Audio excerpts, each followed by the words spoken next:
There are times in life when you just crave quiet. Not empty silence, but true peace. The relaxing feeling of knowing that the noisy world out there has paused, at least in your own space. I once longed for that so strongly that it became the top criterion when I was looking for a new beginning, a refuge from the hustle and bustle of work and bustling city life. And I found it, or at least I thought so. A lovely one-story house, nestled in a suburban neighborhood that looks like it came out of an old postcard. Wide, clean streets. The lawns are neatly trimmed like green carpets, and the neighbors, although not close, always kept a polite distance, only nodding to say hello when I happened to pass by. It was exactly what I needed, an oasis of peace. But sometimes, in the very silence you seek, uninvited sounds creep in, brutally disrupting the silence and sowing seeds of doubt into the very reality you are trying to build. The story I am about to tell is not about demons with terrifying appearances or bloody encounters. It is more subtle, more persistent, and perhaps more terrifying in its own way. It started with a very normal sound, the doorbell. I still remember the day I moved in. It was a Saturday morning, mild weather, perfect for portaging. The minivan lumbered into the driveway, and I, along with a few mobilized friends, spent the day moving heavy cardboard boxes into the house, arranging familiar furniture into the new space. A one-story house is really a big advantage. No more tiring climbing stairs with bulky items. When night fell, the house was still cluttered with stacks of unopened boxes, but a feeling of satisfaction, albeit fatigue, still crept over me. I sat down on the only bench that had been installed, holding a bottle of filtered water, looking around absent-mindedly. Silence reigned, broken only occasionally by the slight creaking of the floor as I shifted. No roaring traffic, no blaring music from the neighbor's house. There was only the silence I longed for. That first night, I slept the deepest and most peacefully in months, exhausted but satisfied. The following days passed in the familiar rhythm of settling into a new life. I unpacked, installed the TV, went to the supermarket, and even had a few short social conversations with people around me. Mr. Peterson, the elderly neighbor who lives across the street, a man with white hair and a kind smile, reassured me that the area was as quiet as a church and absolutely safe. He said that residents here value privacy very much. Everyone keeps to themselves and does not bother each other. An ideal place to rest after stressful working hours, he said, and I completely agree. Everything seemed to be going in the right direction, just like I envisioned my new life to be. That peace lasted for about a week. Then one night, as the clock neared 11 o'clock, my little tragedy began. I was curled up on the couch, immersed in an old movie. The space was so quiet that I could clearly hear the ticking of the wall clock in the kitchen. And then suddenly, ding-dong, the doorbell rang, short and sharp, but sharp enough to interrupt my concentration. I was startled and pressed the pause button on the remote. My heart beats a little faster. Who would come at this hour? I don't wait for anyone. I listened. There was no calling, no more knocking on the door. There was only silence again, but now it had a different tone, a tense waiting. A few seconds passed. Maybe someone rang the wrong bell? Or maybe a late delivery person. Even though I was a little hesitant, I still stood up and walked towards the front door. I turned on the porch light switch. Warm yellow light spilled out into the small yard. I peeked through the peephole before opening the door. Nobody. The driveway is empty. The lawn was flat under the pale streetlights. Not a single person. Not a single car. Not even the stray cat that occasionally wandered around was nowhere to be seen. I carefully opened the door and stepped out onto the porch. The cool night air touched my skin. I looked left, right. The street was silent. Only the streetlights cast shadows from the quiet trees on the road. I stood there for a moment, feeling confused and vaguely uncomfortable. Maybe just a technical problem? This doorbell looks quite old. Maybe there is a problem with the wiring? Or is it too sensitive to some voltage change? I reassured myself with those reasonable explanations, closed the door, locked it carefully, and returned to the movie I was watching. No matter how hard I tried to brush it off, a small feeling of insecurity still lingered somewhere in my mind. I had almost forgotten about the incident until 2 nights later. This time, I was in bed, trying to fall asleep. I'm a person who has trouble sleeping. Any strange noise can wake me up. Around 2 a.m., when the house and the whole neighborhood were in almost absolute silence, the doorbell rang again. Ding dong. This time, the sound seemed even louder, more echoing in the dead of night. My whole body stiffened immediately. My eyes opened wide as I looked at the dark ceiling. The uncomfortable feeling from before returned, stronger. Couldn't be a technical problem anymore. It couldn't be such a coincidence. I tossed the blanket aside, my heart pounding loudly in my chest. This time, there was a different feeling, an urge to act quickly. I reached for the heavy maglite flashlight I kept on my nightstand, an old habit from my time living in the city. I tiptoed down the dark hallway, trying not to make any noise. Arriving at the front door, I took a deep breath, then suddenly opened the door. And again, there was no one. The empty porch under the yellow light. I quickly walked outside.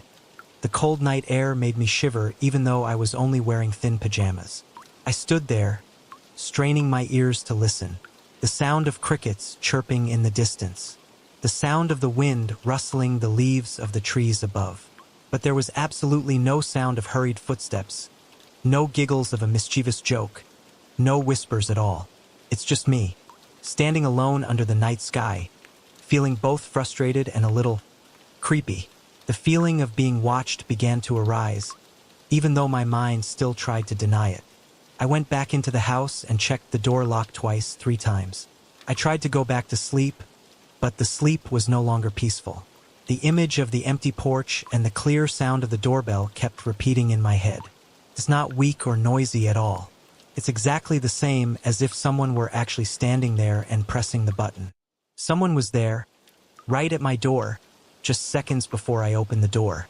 But who are they? And why did they do that in the middle of the night? Those questions kept swirling into my mind, pushing sleep away. It wasn't until nearly 3:30 a.m. that I fell asleep exhausted and worried. In the following weeks, the doorbell became an uninvited guest who often visited at the most awkward hours. Sometimes it's 3 a.m., sometimes it's 4 a.m., and sometimes it rings at midnight. There are no rules, other than it always happens when night falls and silence prevails. Each time, my reaction was the same. I woke up with a start, my heart racing, a feeling of insecurity and anger rising, rushing out the door and facing an empty porch. The initial annoyance quickly turned into constant worry. I started having serious insomnia. During the day, I go to work in a lethargic state, with dark circles around my eyes and lack of concentration. I tried to find an explanation. Are they the neighborhood kids? But I rarely see children in this area, and they can't be so sly that they always disappear without a trace in just a few seconds. Besides, who lets their children play at 2 to 3 a.m.? Or is it a neighbor who has a grudge against the previous owner of the house and is now venting his anger on me? But Mr. Peterson said this area is very peaceful, right? I decided to take action. Even though I'm not an electrician, I still went to the electrical store and bought a brand new set of doorbells, a bit more modern. I spent a whole Saturday afternoon trying to remove the old one and install the new one. I thoroughly checked each connection, making sure the wires were not exposed and that everything was tightly attached. When I tried pressing the new bell button, the sound was clear, different from the old ding-dong sound. I had hope, a faint hope, that the problem was simply a faulty device. That night, I almost held my breath waiting. I deliberately stayed up late, made a cup of strong coffee, sat in the living room reading a book, always listening. 11 o'clock, 12 o'clock, 1 o'clock in the morning, nothing happened. A feeling of relief spread. Maybe I was right. Maybe it's just the old bell that's flickering. I went to bed in a much more relaxed mood. The next day, and the day after that, silence still reigned at night. I began to believe that my little nightmare was over. But then, in the early hours of Tuesday morning the following week, around 4 a.m., that fragile peace was shattered. Ding dong, ding dong. This time it was 2 consecutive bells, rushing, almost sounding urgent, or perhaps deliberately emphasized. It feels like someone is banging their finger on the button. My body's reaction was faster than my thoughts. My chest tightened painfully, a cold rush of adrenaline running down my spine. I jumped out of bed, my legs wobbling slightly in the darkness as I rushed towards the door. I yanked the latch and opened the door, almost screaming in vain to catch whoever was standing there red-handed. Still empty space. The lush green lawn stretches under the dim streetlights. The veins in my temples pounded, drowning out my own panting. I turned on my phone's flashlight, sending a cold white light across the front yard, scanning every bush and every dark corner. And this time I saw something, or rather I thought I saw it. With a very quick movement, a dark shadow passed at the edge of the fence adjacent to the neighbor's house, then disappeared completely before my eyes could clearly define it. It's too fast, too vague. Could it be a wild animal? A big dog? Or a person? My feeling told me it was a person, someone who was intentionally hiding. I quickly walked out onto the grass, my bare feet feeling the wetness and coldness of the night dew. "Who's there?"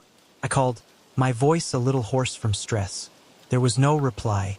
The street was still strangely quiet. The surrounding houses were as silent as lifeless blocks of stone. Their windows were dark, and their curtains were tightly drawn.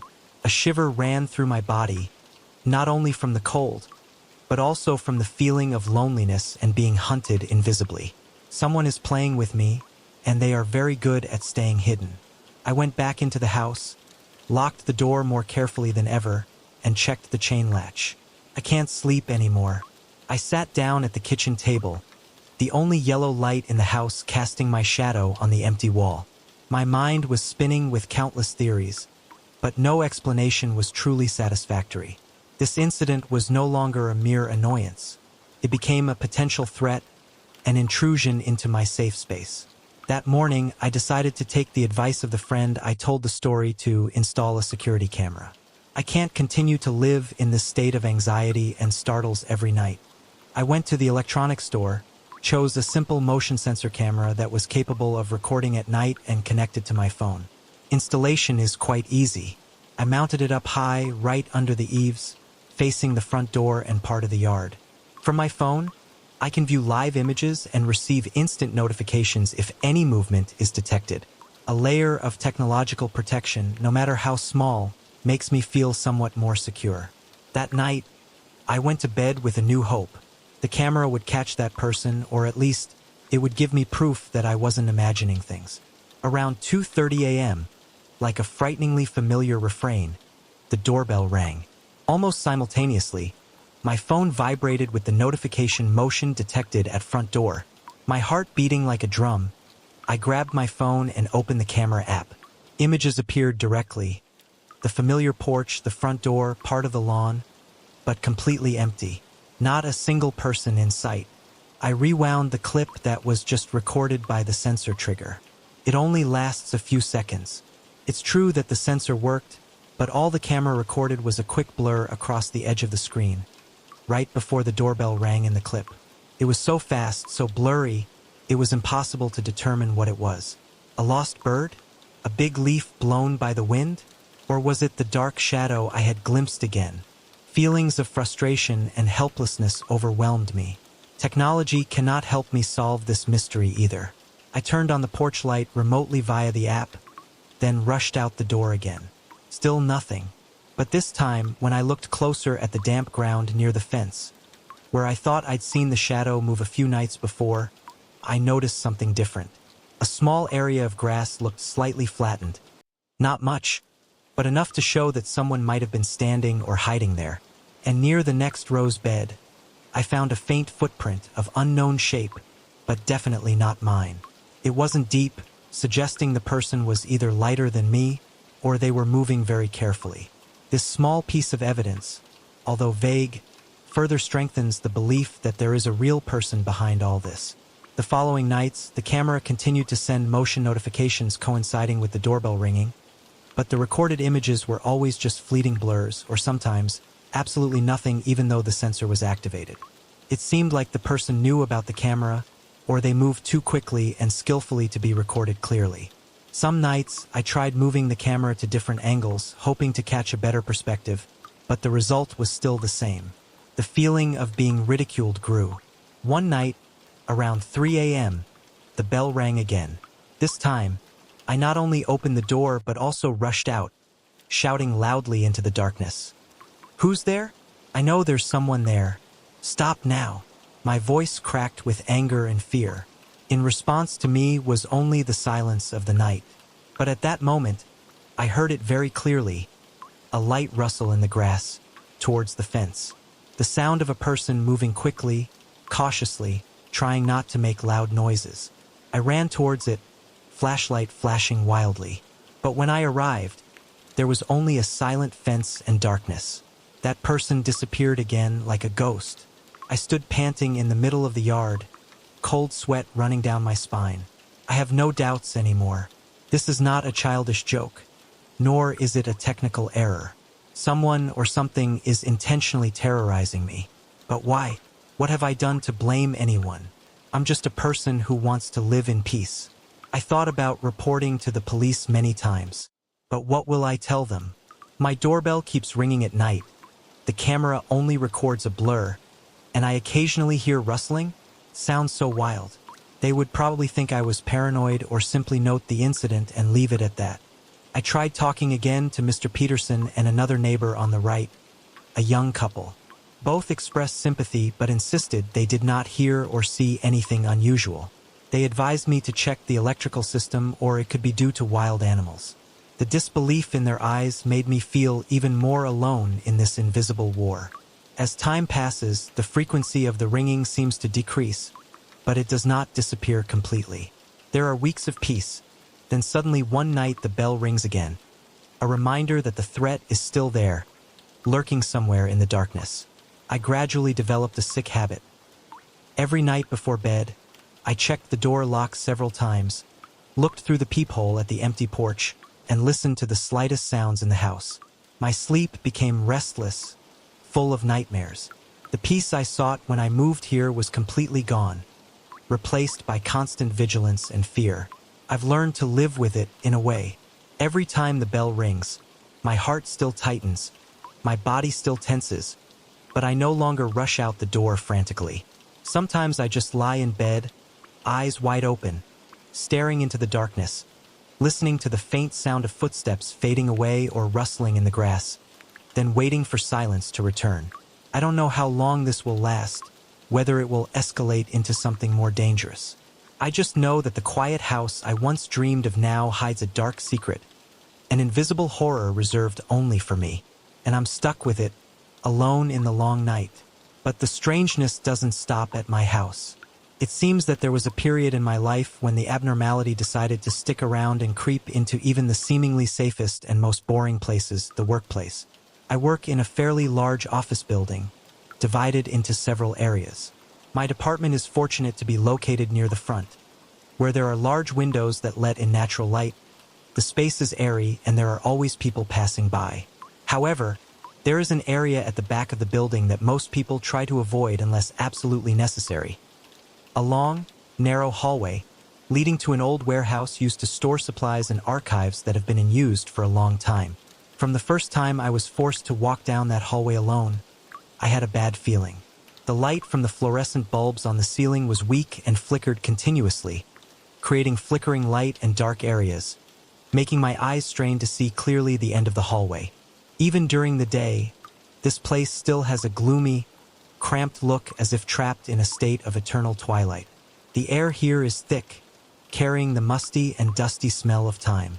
And there was always an incomprehensible cold wind passing through, even though the hallway had no windows and only a few old ventilation grills lying silently near the ceiling.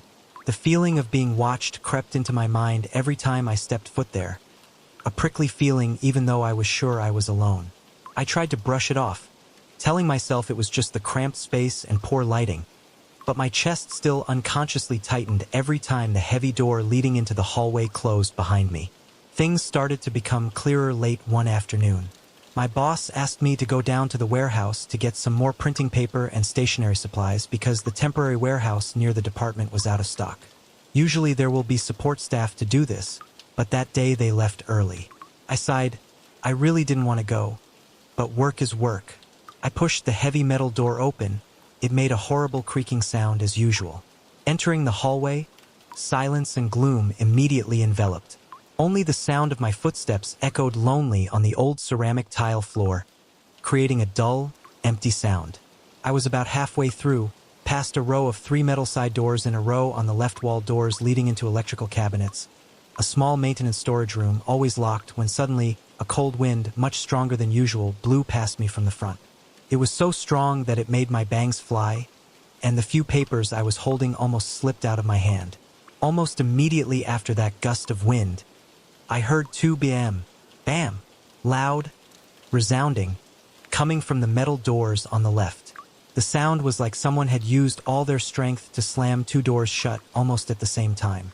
My heart felt like it was jumping out of my chest. I stood still, turned around, and stared at the row of doors.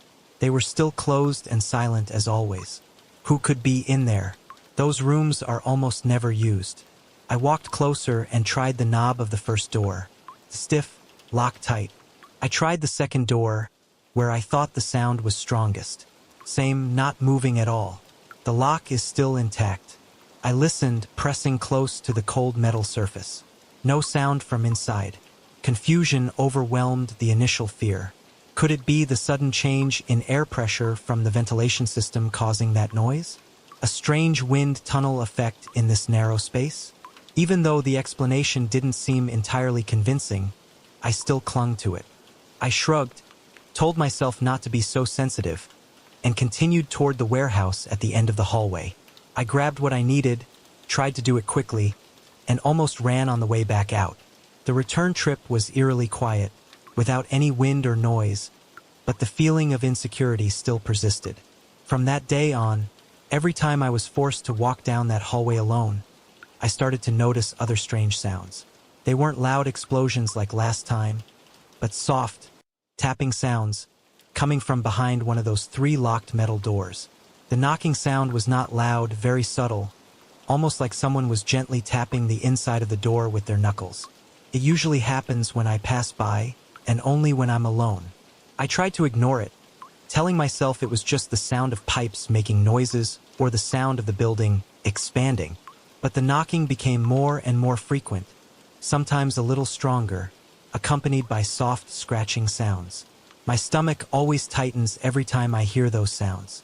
My steps suddenly became faster, my back tensed, my ears pricked up in anticipation. I asked a few colleagues to see if they had heard anything similar. Most shook their heads, saying they just found the hallway a bit dark and stuffy. An older coworker said that one time she heard a door slam, but she thought it was probably due to a draft or someone from the maintenance team was working. No one seemed bothered by the tapping or scratching noises I heard. That made me start to doubt myself. Am I imagining it? Or did this hallway somehow react specifically to my presence? That thought made me shiver. Things came to a head another late afternoon, when I had to move several heavy boxes of printed paper down to the warehouse using a small cart. The hallway was deserted as usual, the lights still flickering ghostly. The sound of rubber tires squeaking on the tile floor, resonating with the sound of my footsteps, created a monotonous and creepy harmony. As I pushed the cart closer to the area with 3 metal doors, I heard it. Cock, cock, cock. The loud, strong knocking sound came from the second door. This time it was no longer a light knock, but more like someone was banging on the door from the inside, angrily or desperately. I was startled. The stroller slipped from my hand and clattered against the wall. I stood frozen, eyes wide open, staring at the second door. My hands began to tremble slightly. After a few seconds of tense silence, the banging sounded again, even stronger than before. Bam! Bam! The sound of metal colliding echoed throughout the narrow hallway. This time, I no longer tried to find a reasonable explanation. Pure fear gripped me. Clearly someone or something is behind that locked door, and it's trying to get attention, or worse, trying to get out. My heart pounded wildly in my chest. My breathing became rapid. I slowly took a few steps back, not taking my eyes off the door. Then, as if that wasn't horrifying enough, I heard a long, horrifying scratching sound coming from that same door. The sound of squeak, squeak, sounded like nails scratching hard on a metal surface. I can't bear it anymore. I turned around, left the stroller and several cardboard boxes behind, and ran as fast as I could toward the exit. My footsteps bounced off the walls. My gasps filled the air. I pushed open the heavy door, rushed out into the brighter main hallway, and slammed the door behind me. I stood against the wall, my heart beating like it was about to explode, my whole body trembling. A few colleagues passing by looked at me with curious and worried eyes. I just shook my head, trying to regain my composure, muttering something about almost slipping. I don't dare tell anyone the truth. Who will believe me? They'll think I'm crazy. After that time, I tried to stay away from that hallway as much as possible. If I have to go down to the warehouse, I always try to invite a colleague to go with me, using the excuse that I need someone to help carry heavy items. Strangely, when someone else came along, the hallway became normally silent. No knocking, no scratching, no unusually cold wind. It seemed like the presence of others had temporarily driven away the invisible entity that was haunting that place, or perhaps it only targeted those who were alone, especially me. I tried to learn more about the history of the building, asking Tony, the longtime maintenance manager. He just shrugged, saying that those rooms only contained old circuit breakers, a few broken cleaning supplies, and a few miscellaneous furniture left behind by previous tenants. He admitted that the building was old, so there were occasional strange noises due to the ventilation system or pipes, but he had never heard a door banging or creepy scratching sound like I described. He looked at me with a slightly suspicious look, making me not dare to ask any more. The mystery of that hallway is still there, a dark corner of my daily office life. The fear of the doorbell ringing at home seems to have found a companion at work. The feeling of being watched and teased by some invisible force becomes increasingly clear. I don't know if they are related, or if I was simply unlucky to encounter two strange phenomena at the same time in two different places. And then, as if to confirm that the abnormality had not yet let me go, a small but no less scary incident happened again, this time in the small studio that my best friend, Marcos, and I rented together to work and sometimes sleep over when working on projects late. It was a Tuesday night, quite late. Marcos was fast asleep on the futon spread out in the corner of the room. I was sitting in front of the computer screen, eyes glued to the progress bar of a video project being rendered, feeling tired and with back pain after many hours of stressful work. The space was quiet, with only the whirring sound of the computer's cooling fan. Suddenly, I heard a small, dry clicking sound coming from the corner of the room where we placed the sound equipment. I turned my head reflexively. In the dim light from the computer screen, I saw something unbelievable. The small LED light on the guitar amplifier is flashing red. Just a blink and then it was gone. The thing is, I know with 100% certainty that the amplifier was unplugged several days ago, after its last use. We always have the habit of unplugging and used devices to save electricity and prevent incidents. A cold current ran down my spine. Adrenaline surged again, frighteningly familiar. My arms stiffened, my breath caught. I slowly stood up, my eyes never leaving the silent amplifier in the darkness. I reached over and turned on the ceiling light switch. Warm yellow light filled the room, dispelling some of the creepy feeling.